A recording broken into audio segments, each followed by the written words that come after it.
Okay, this is the SummerSlam 2018 recap and review show, and, well, you know, at least the Brock Lesnar thing's finally over with, but let's get right to this. First off is kickoff show matches, the first of which was the mixed tag match of Rusev and Lana against Andrade, Almas, and Zelina Vega. No in English with Rusev Day on this case because they basically, both Rusev and Lana said, nope, you're staying back here, no singing, we're going out on our own. To open things up, Almas and Vega did a dual tranquilo. Not a stereo because that would be on opposite ends of the ring, but they were both on the same end. You know, Almas is doing his pose in between the second and third ropes, and Vega was between the third and the top and middle rope for Andrade, and Zelina was underneath the third and the ring, basically, doing a similar pose. Vega distracted Rusev, allowing Almas to shove him into the ring post. Rusev goes for a tag, but Lana was pulled off the ring apron by Zelina Vega. This was during the ad break. Almas went for a reverse ET. Rusev pushed him off the top ropes. That allowed him to tag in Lana. Lana got in a few licks of her own. Zelina Vega came back with a couple of licks of her own. Almas eventually distracted Lana long enough for Vega to roll her rope, and I believe she was supposed to use the ring ropes for leverage, but she didn't quite get a leg onto it until the second count had already, until about 2/3 of the way through the third count. So it was not very effective. It was also kind of hard to say who are supposed to be the baby faces in this, because Rusev still sort of acts heelish, and Almas himself is still a heel, but everyone sort of cheers him. So yeah. This was a very, not even good for a kickoff show match. This was pretty bad. So, yeah, not particularly memorable except for the dual tranquilo, and that was it. Okay, now we're going into our second match, which is the Cruiserweight Championship match between Cedric Alexander and Drew Gulag. Right off the bat, Gulag sucker punched Alexander in the stomach. He went for his Dragon Sleeper hold, or the Gulag as he calls it. Gulag knocked Alexander out of the ring with a big boot, and then he hit a neck breaker off of the ring apron. Gulag hit an exploder suplex for a 2 count, and then we got the ab break again. Alexander came back with a swinging flatliner. Alexander then had a suicide plancha. Gulag, he broke up, I believe it was an attempted lumbar check or something like that effect. Yeah, a lumbar check, and he locked on the Gulag through the ropes. No, it was not. Okay, what did I write here? It was a springboard attempt. That's what he broke up a springboard attempt, sorry. And he locked on the Gulag through the ring ropes. Gulag caught a head scissors and countered that into an ankle lock, but then Alexander countered that, kind of threw everything into a small package for the 3 count and the victory. Alexander retains. This was an alright match. Gulag's one of the better cruiserweights they've gotten. Admittedly, I don't watch as much 205 Live as I probably should. I think part of the problem is, too, it's just there's only so much time in the week. So you have to get everything else done. But, yeah, I've been kind of rooting for Gulag to win the championship. He's got a good... Yeah, he's one of the few cruiserweights who has a genuine gimmick. So... Yeah, again, he seems to be over with it, so I felt it was kind of his time. Like, you know, Alexander had his WrestleMania moment, and I think it was, again, it's been time for a change for a while now. And that leads us into our third match, the kickoff show, the Raw Tag Team Championship match, the B Team versus the Revival. Right off the bat, Dash Wilder hit Bo Dallas with a Dragon Screw. Axel tried to help to come to Bo Dallas' aid, but he got hit with the Shatter Machine. And he was out of the ring for much of the match. And then Revival basically kept attacking Bo Dallas's knee, which he was selling as being injured. Dallas managed to catapult Dawson on the ring ropes, and then he hit his slingshot neck breaker on, I believe it was also on Dawson, and tagged in Axel. At this point, Axel came through and was clearing house a little bit. He tagged Bo Dallas back in. Axel tried to go for a perfect plex, but Dawson countered that into a small package. And as that was happening, Wilder and Bo Dallas were fighting, and Wilder hit Dallas, knocking him backwards into Dawson, which caused the pin to be reversed into a pinning predicament for Axel for the 3 count and the victory. The B team retained. It was entertaining, I will say that. It was entertaining. It was an entertaining kickoff show match, so I'll say that. Not entirely surprised that the B team retained. Like, I know they want to. I think that the Revival winning should be, if you're going to save it, I fear they might do it on Raw, but if you're going to do it before a big show, like maybe do it, on that show itself, where you might have more time for things. You're not padding everything else into this, because there were already an additional 10 matches after that on the SummerSlam card proper. Okay, moving on to the show proper. Our opening match is the Intercontinental Championship match, Dolph Ziggler versus Seth Rollins. Drew McIntyre is in Dolph Ziggler's corner, and of course Dean Ambrose is in Seth Rollins' corner. Ambrose came out before Rollins, and Ziggler came out before McIntyre, which I thought was kind of weird. Right off the bat, both Rollins and Ziggler went for a roll-up pin. McIntyre distracted Rollins long enough for Ziggler to go after Rollins' knee. Ziggler put Rollins in a sleeper where they were clearly communicating the rest of the match. Rollins tried to suplex Ziggler, and both of them fell out of the ring. Rollins came back in and hit a blockbuster for a 2. He hit the Kenny Omega knee for a 2. Ziggler hit a flying DDT on the ring apron. Rollins blocked a zigzag attack. Blocked a zigzag and hits a super kick. He had a super kick.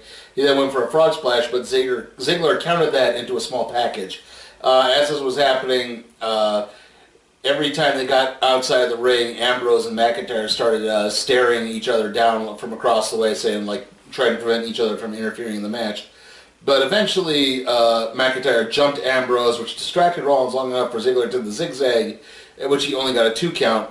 Ambrose came back and hit the Dirty Deeds on the outside of the ring to McIntyre, and it looked like it had distracted Rollins, but really that enabled Rollins to hit a super kick on Ziggler and then hit the curb stomp for the 3 count and the victory to become the a 2-time Intercontinental Champion.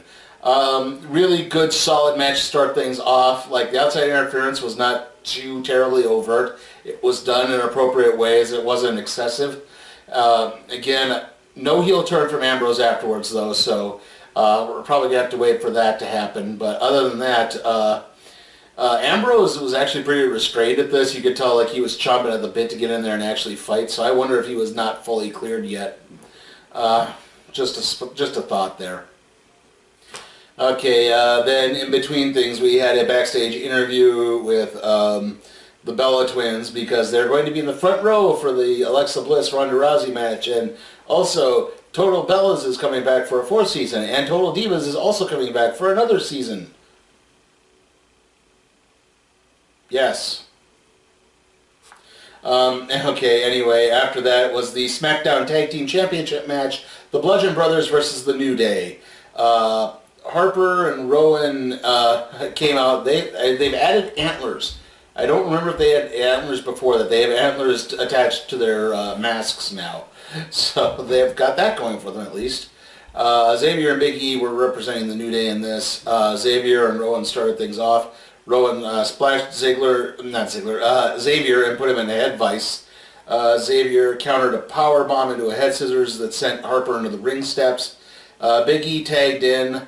Harper hit a sidewalk slam on the outside of the ring to Xavier. Big E speared Harper through the ropes. The Bludgeons hit the double power bomb on Xavier, got a 2 count on it. Big E hit the Uranagi backbreaker. Basically, on the outside of the ring, Big E did the Uranagi, and then Xavier ran up and performed the backbreaker to Harper. And Xavier then hit a flying elbow drop to the outside of the ring onto Harper, which is probably the big spot of the match.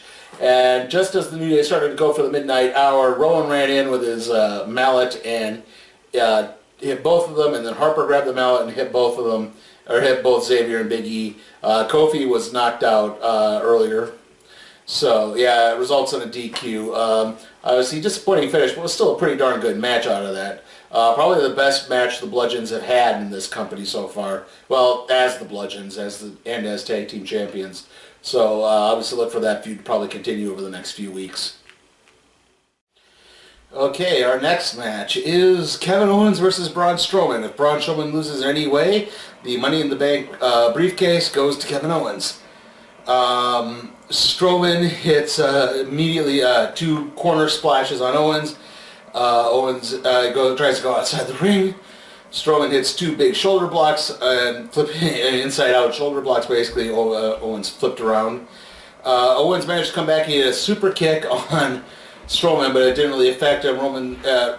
Because Strowman immediately chokeslammed Owens on the outside of on the ramp, actually, and then rolled him into the ring, hit the power slam for the 3 count and the victory.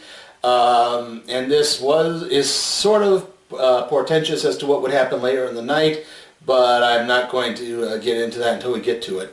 But the match itself was short, but kind of entertaining in a way, just because, again, the way Owens acts. He can eat a loss like this. Obviously, he ate the loss to Goldberg, and as things turned out well for him, so I think he could take this defeat as well.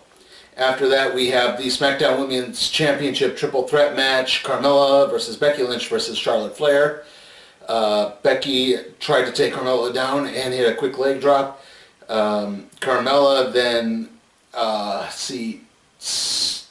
whatever right here, okay. Carmella tossed Charlotte into Becky. Carmella shoved Charlotte into Becky afterwards. Then she tossed Becky into the ring steps. Carmella tossed Becky into the ring steps. Becky tried to get a roll up on Carmella and got kicked by Charlotte. Carmella dodged Charlotte big boot and wound up hitting Becky. Basically, anytime Becky tried to get any sort of advantage, Charlotte was breaking it up more often than not. Charlotte speared both Becky and Carmella. Becky hit a missile dropkick onto Charlotte and Carmella. Charlotte pulled Carmella into the figure 4, but Becky hit a guillotine leg drop and only got a 2 count out of it. Charlotte then hit a twisting moonsault to the outside. She missed Becky. She got a little bit of Carmella, but she did not hit that move very well. Becky countered a natural selection into the disarmor, but Carmella broke that up. Becky started to put Carmella into the disarmor, but then Charlotte hit the natural selection on Becky for the 3 count and the victory. The crowd was not pleased. However, immediately after the match, well, not quite immediately after the match, Becky stayed by, hugged Charlotte, and basically gave this, "You understand what I have to do now," and immediately attacked her and threw her over the announce table, and and the crowd was completely in Becky's corner, saying, "You deserved it. You deserved it." And to an extent, I kind of agree. Like, just make it a one-on-one match. Like, I know Charlotte returning is a big deal, but you could have held off Charlotte's return for a couple weeks. I think it would have been fine. I would have actually had Carmella win this again and start to plant the seeds again for that. But I guess technically Becky's a heel now, but the crowd certainly didn't think so. Okay, our next match is the WWE Championship match, AJ Styles against Samoa Joe. Right off the bat during the ring announcement introductions, Joe takes the mic and points out Wendy and Annie Jones, that's AJ Styles' wife and daughter respectively, in the crowd, and says, "Don't worry, Daddy's coming home tonight." Styles got tackled by Joe right off the bat by Annie. Joe hit a couple of shoulder blocks. Styles began kicking Joe in the legs. Joe countered with a series of strikes of his own. Joe blocked a knee strike from Styles and then slammed him into the ring apron. Joe hit a suicide dive on Styles and sent him over the announcer's table. Styles came back and managed to land a haymaker on Joe and then followed that with a forearm to the outside of the ring. Joe went for another suicide dive, but Styles countered that with a jumping enziguri. Joe hit a leg lariat from the second rope. Styles hit the higurashi on Joe and tweaked his knee in the process. Joe came back and hit his corner uranagi. Joe then fought out of it. Tried to go for a muscle buster, but Styles countered that into a calf crusher, but Joe fought out of that into the coquina clutch, but Styles then got to the ropes.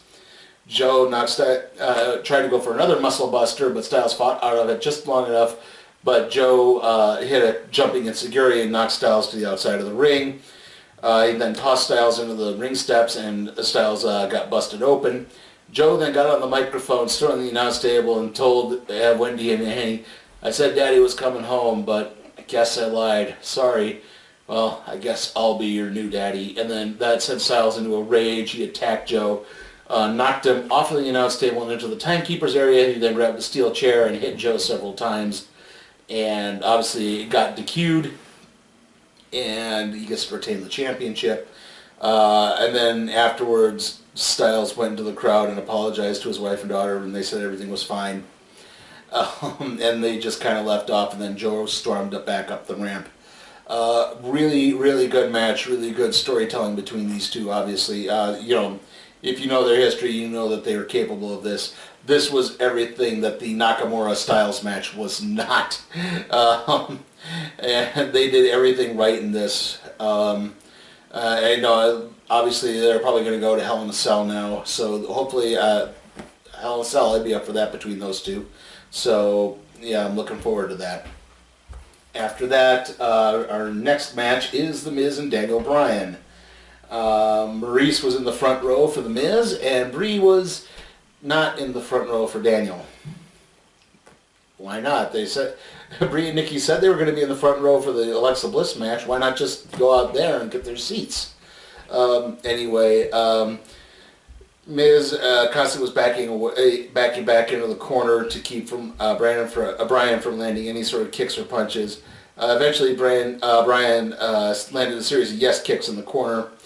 Miz came back and hit some kicks of his own. Miz put Bryan in a surfboard hold. Bryan fought out and put Miz in the same hold. Miz crotched Bryan on the top rope and followed that with a big flying lariat. Miz then hit his double neck breaker. Bryan came back in a flying lariat of his own. Bryan hit a flying knee and followed that with a top rope Hurricane Rana. Bryan then hit a flying karate chop to the outside of the ring. Bryan hit a belly-to-back superplex for a 2 count. Miz ducked a yes kick and hit a DDT for a 2 count. Miz countered a yes lock into a skull-crushing finale and only got a 2 count. Miz dodged a kick. Bryan tried to kick Miz and wound up striking the ring post. Miz immediately slapped on the figure 4. Bryan managed to counter out of that. Bryan hit a flying knee off the ring apron and just happened to knock Miz towards the area where Maurice was sitting. Maurice kind of reached out, said, "Don't worry, everything's going to be okay. It's okay." And she grabbed Miz's hands, and in the process, she slipped him some brass knucks so that when Bryan came back and tried to hit suicide dive, Miz slugged him, knocking him unconscious and getting the 3 count for the victory. Not really a shock here. I think Miz needed to win this because they want to build that feud to WrestleMania. And the only way to do that is if Miz is constantly ducking Bryan, constantly squeaking by without some form of interference. Obviously, I know a lot of people would like to see that be for the WWE Championship, but hey, if it's just a singles match between the two, I guess they did tease because a little bit later you see backstage Bryan's getting checked out by the doctors and Brie approaches him. Why she wasn't in the crowd the whole time, I don't know. And they both kind of went after both Miz and Maurice, but I don't think Maurice is entirely ring ready yet. I know it's been a few months since she's had the baby, but she did quite... Brie looks to be in pretty good shape, but Maurice probably... I don't know if she's entirely ring ready yet. I don't want to cast too much aspersions on that, though, so that's just my opinion looking at her. Okay, then we got the big pay-per-view promo came up, so yeah, we got a busy one. September 16th is Hell in a Cell, then October 6th is the Super Showdown, and then Evolution, the all-women's pay-per-view, is on the 28th of October. And then in November, we have the NXT War Games and Survivor Series on the 17th and 18th, respectively. Okay, our next match is Baron Corbin versus Finn Balor. And Corbin came out, was standing in the ring, and then suddenly the lights went out and the heartbeat began, which means, yes, Finn Balor has called upon the demon once more to deal with this foe. And immediately right off the bat, Balor hit his coffin drop kick. He then hit a sling blade and a plancha to the outside. He then hit a coffin drop kick into the ring barricade and got Corbin back into the ring. I think he had one more move. He had a double stomp and then followed up with another coffin drop kick and the coup de grace for the 3 count and the victory. Again, mercifully short. I think everyone was kind of happy that happened this way. Needed to be done. Balor hasn't been the demon in almost a year. You want to see it on those special occasions.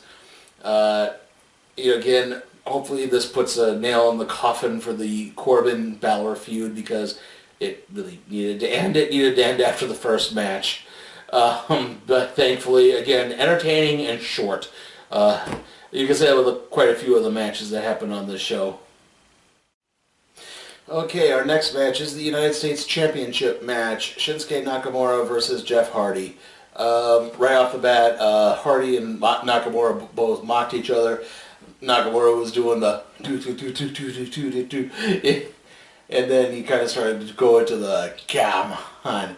And then Hardy dodged it and started doing the come on and a lot of the Shinsuke dance and everything. At this point, Tom Phillips referred to Jeff Hardy as the charismatic enigma, which I'd never heard him in WWE be referred to that.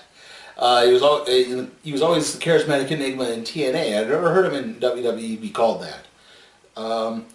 Hardy hit a jawbreaker. Nakamura hit a big roundhouse kick that knocked Hardy off the ring apron. Hardy came back and hit a sling blade. Hardy dodged a knee strike and followed it up with a whisper in the wind. Nakamura countered a twist of fate and tried to go for a low blow, but Hardy dodged it. Hardy went for a swanton with Shinsuke dropped on the draped over the ring apron, but Nakamura rolled out of the way. He then hit a big Kinshasa for the 3 count of the victory. No real shock here. Afterwards, Orton's music hits. He came out. Hardy was lying down in the ring. Orton starts to make his way down and then turns and just leaves. So yeah, a very humdrum match with unfortunately, and with an ending that didn't really build much anywhere. So I am ready for Nakamura to maybe move on to a bit more able-bodied opponent. Like you could tell, Jeff's really having problems moving in the ring. I don't know if we really need to see Hardy go into a feud with Randy Orton at this point, but they're probably heading that way. So maybe this will hopefully turn out good. Okay, after that we have the Raw Women's Championship match, Alexa Bliss versus Ronda Rousey.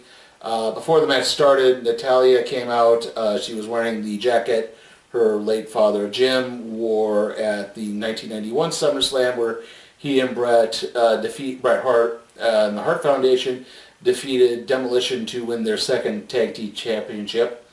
Alexa the Bellas were in the front row for this match, at least. As Alexa came down, she mocked the Bellas in the front row.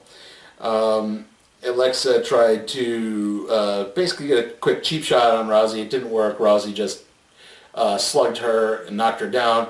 Alexa immediately powdered, started heading to the back, said, "I'm just going to get the count out." And Rousey said, no, hey, come on. Look, I'll give you a free shot. I will sit here in the ring. You can have a big free shot.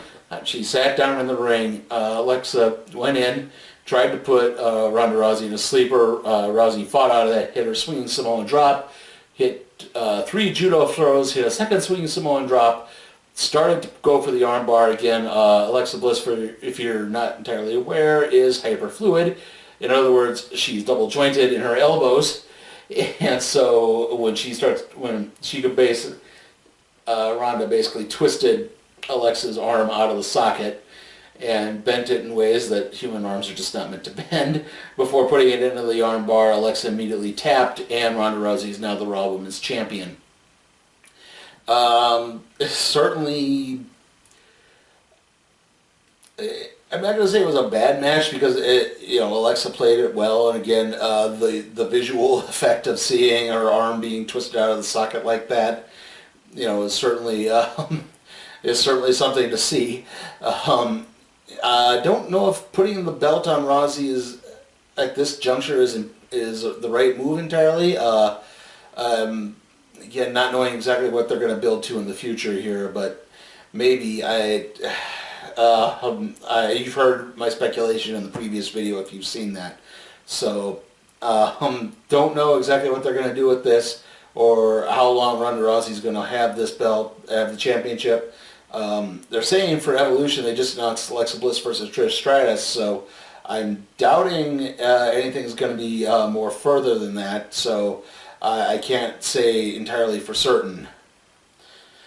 And that leads us into our main event, the Universal Championship match, Brock Lesnar versus Roman Reigns, except then Braun Strowman came out. But Braun Strowman said, I'm not a coward, I'm not going to jump anyone and surprise anybody. I'm just saying, whoever wins this match, I'm cashing in and I'm facing you afterwards. So good luck to both of you. And just right after the bell rang, Reigns hit 3 Superman punches. He went for 3 spears, but after the 3rd spear, Lesnar countered that into a Kimura lock. Reigns fell out of it, hit to a short arm powerbomb, but Lesnar held on, and as a result, Reigns had to do the same move again. That eventually broke the hold. Reigns fought out of it, tried to get a couple more quick moves, but it didn't quite work. Lesnar went to Suplex City after that. At this point, the crowd started chanting, "You both suck, you both suck." Reigns went for a spear, but Lesnar dodged, and that sent Reigns flying into Strowman. Lesnar then got outside the ring, hit at the F5 on Strowman on the outside of the ring, and then attacked him with first the Money in the Bank briefcase and then a chair. He took the briefcase and he flung it all the way up to the top of the ramp. Lesnar took the chair into the ring, intending to hit Reigns with it, but Reigns blasted Lesnar with a spear for the 3 count and the victory. No cash in, even though Strowman said, but I guess him saying he was cashing it in does not count as an official cash in. Well, like I said before, at least finally now the Brock Lesnar thing's over with. Not entirely enthused with Reigns as champion. I'm guessing he'll probably face Strowman at Hell in a Cell. That'll be Strowman's official cash-in. I don't know if that means Strowman will win or not. But, yeah, it's like, okay. Like I said, at least the Brock Lesnar thing's over with. I've been waiting for that to end. And, if I have to deal with Roman Reigns being champion, fine. I mean, I don't hate Roman Reigns. I'm just tired of Roman Reigns. There's a difference. So overall, like I said, overall the show was mostly good. I'd say the only matches that would qualify as vaguely disappointing were the kickoff show matches, except for the Cruiserweight Championship match, and the United States Championship match. I mean, I was kind of disappointed in the SmackDown Women's Championship match, but it wasn't the match itself. It was just, again, they put the belt on Charlotte, and I'm ready to see it be back on Becky. Like I said, I was kind of with the crowd at this point. Like, yeah, Becky should be attacking Charlotte. She shouldn't have been in this match to begin with. It was a one-on-one match, and it was fine being a one-on-one match. But anyway, like I said, the match itself was fine. It's just the outcome is what I had the problem with.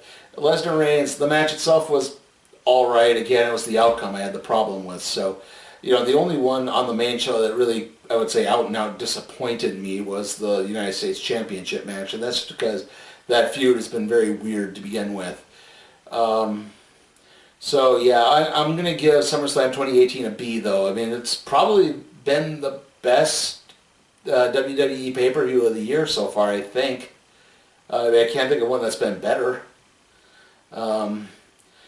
So, yeah, anyway, the next video up will be the Happy Time Murders review. See you all then.